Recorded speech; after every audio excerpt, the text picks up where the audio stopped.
ดีจ้าปาลุง สวัสดีจ้า ไปที่สอง สบายดีเธอที่สองสบายดีจ้าสบายดีเธอที่สอง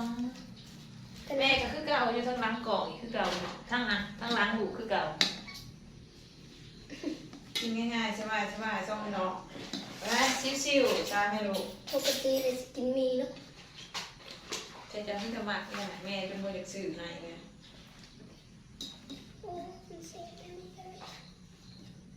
แม่กับซีวีผมสร้างซาลูกกินข้าวแล้ว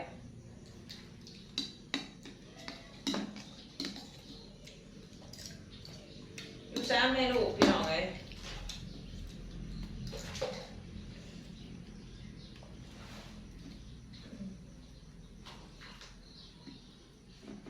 โอเคน้อยหนึ่ง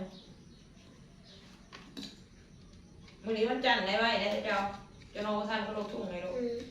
รถตุ่มคอยต้องเข้ามือเข้ามือ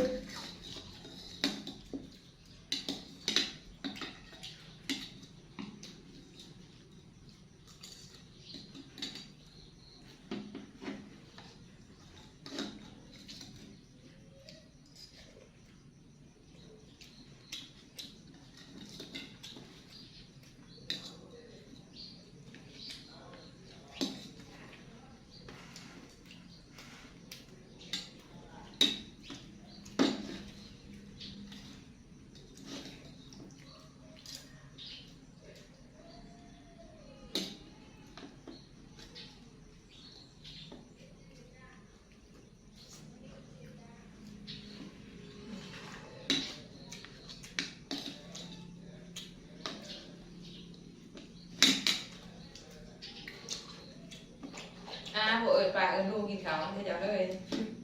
มาเลยจ้า มาเลยจ้ามากินน้องมุกเอลน้อย การน้อยๆ2-3คลิปไปบ่มีซีซันเลยพี่น้องเลยบ่มีผู้ว่าเลยในกล่องค่ะ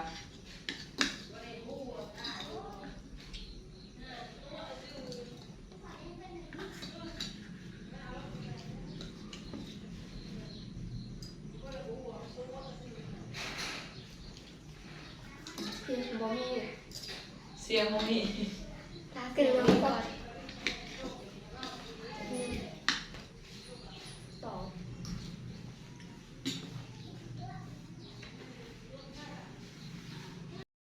ตอนนี้เขาก็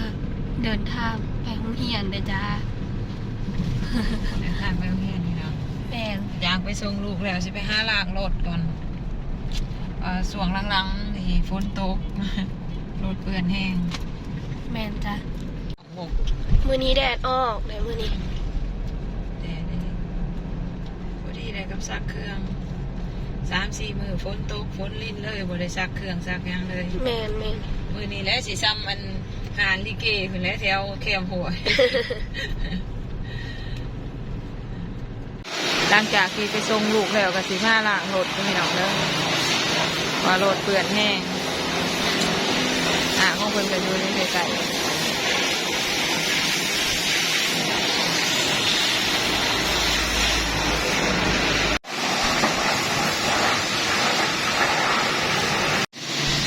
ล้สิแล้วพี่น้องเลยจะน้อยก็ได้จับแล้ว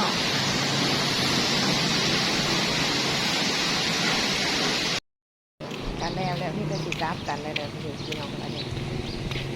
รถจะง่ายขึ้นกว่าเก่าเพราะว่าเขาไปบุกขี่ตุ่มมาร้ายมือเลยเอาเขามาหานนี่ก็เป็นหานประจำของแม่นางใหญ่ที่มาล้างรถในแต่ละเสือที่ไปเห็ดเปื่อนมาเนาะห้ามเลยพี่น้องเราไปเจอกันที่เพื่อนเด้อวันนี้เด้อเดินทางกลับแล้ว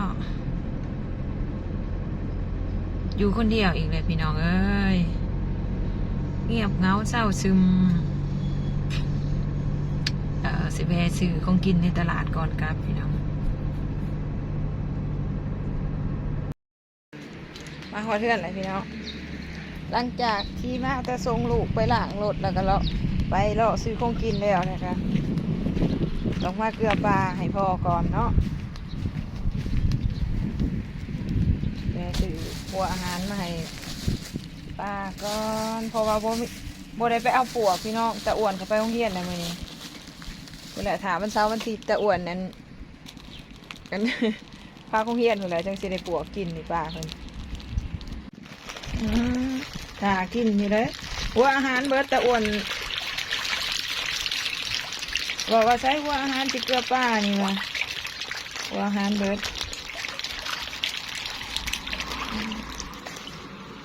ประมาณนี้แหละป้าของพ่อปั่นกันส่วงเราอยู่แหละสิเอาปวกมาเกลือแล้วมันสิใหญ่ไว้พี่น้องนี่ก็ใหญ่อยู่เนี่ย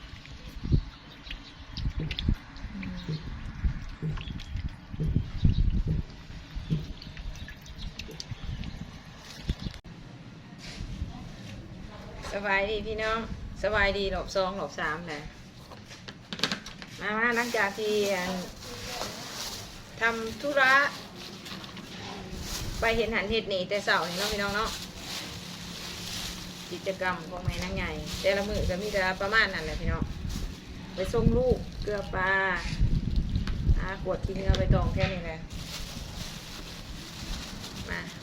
บได้เห็ดกินตอนเสาร์สามพี่น้องว่าซ่องไอ้น้องเพิ่นก็กินไข่ดาวแม่ก็สิกินข้าวกระปุ้นนี่แหละมากินข้าวปุ้นกันพี่น้องเหลืองตาเด้ข้าวหอมกินข้าวปุ้นน้ำปลาข้าวหอม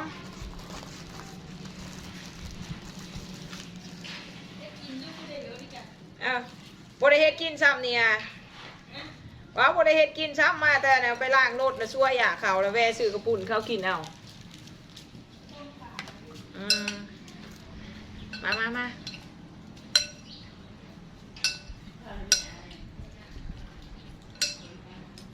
หาดนี้ยังไม่ทันได้เคยซื้อกินเลยพี่น้องเปลี่ยนหาดเบิ่งว่ามัน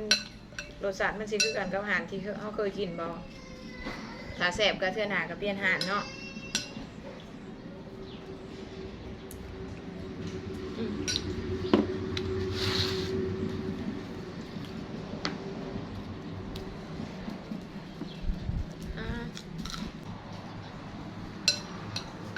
นี่ขอบคุณมังฮงซุก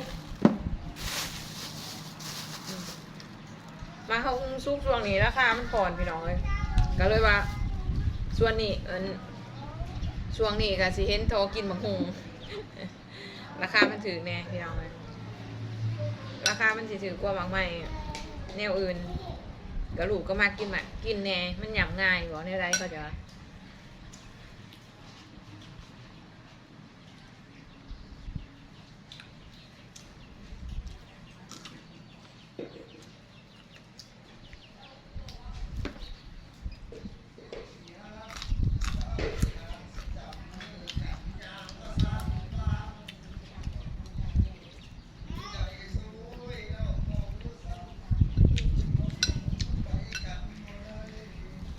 แดดในมือแรกดูดขี้เหงื่อฝนตก3-4 มื้อเลยขี้เหงื่อเต็มถีบอยู่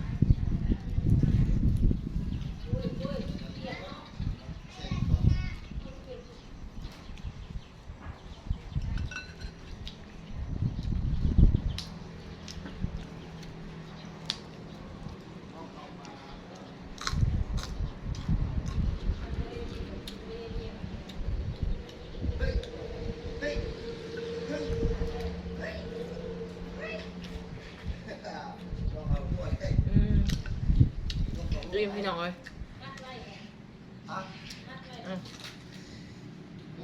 คลิปนี้ก็สิโจเพียงเท่านี้เนาะฝากกดไลค์กดแชร์ส่องครอบครัวสาวผู้ไทยแล้วก็ฝากส่องพออินปันIPนี่ด้วยพี่น้องมอและมอสิเป็นความจริงเลยความฝันของเพิ่นสิเป็นความจริงเลยพี่น้องสมมุติของเพิ่นก็ยังพันปลายช่วยส่งกำลังแรงใจให้เพิ่นแน่เนาะพี่น้องเนาะเพื่อว่าให้เพิ่นผ่านไว้ๆแหละเพิ่นจังสิได้เฮ็ดตามที่เพิ่นคือเพิ่นฝันไว้เนาะลาไปก่อนเจอกันคลิปหน้าพี่น้องบ๊ายบาย